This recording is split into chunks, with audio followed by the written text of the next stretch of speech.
bon support qui va aller sur ce registre. Pour l'année 2016, la destination Maroc a fini en évolution positive malgré un environnement international très négatif, vraiment exacerbé.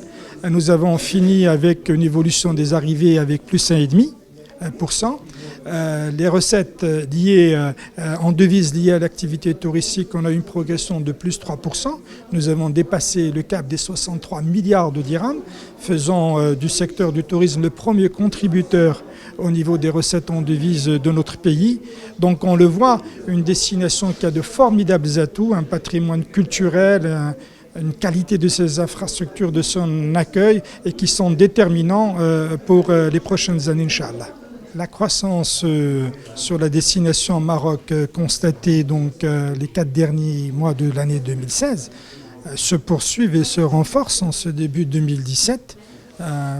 Sur les premiers mois de cette année 2017, le taux de croissance est à 2 chiffres et les réservations également montrent donc une évolution très positive des arrivées pour le reste de l'année. Nous avons continué à renforcer la destination Maroc à travers une communication très forte sur le digital, notamment avec les blogueurs de différents pays, mais également en activant plus de dessertes aériennes. C'est important, l'image étant bonne.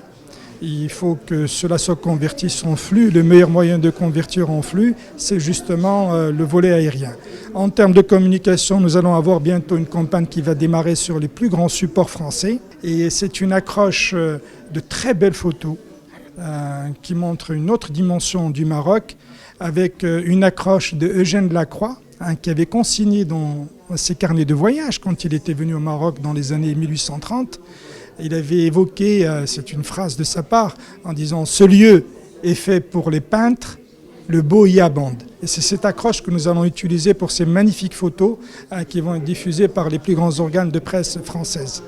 En parallèle, nous avons également une très bonne nouvelle, c'est la desserte en direct de Dakhla à partir de Paris, qui va démarrer grâce à un partenariat avec la compagnie Transavia, qui va démarrer en novembre 2017. Donc cette ouverture va permettre de positionner Dakhla encore beaucoup plus à l'international, de montrer ses atouts et nous espérons également, nous travaillons en ce sens, avoir d'autres dessertes au départ d'autres marchés européens sur Dakhla, Inch'Allah.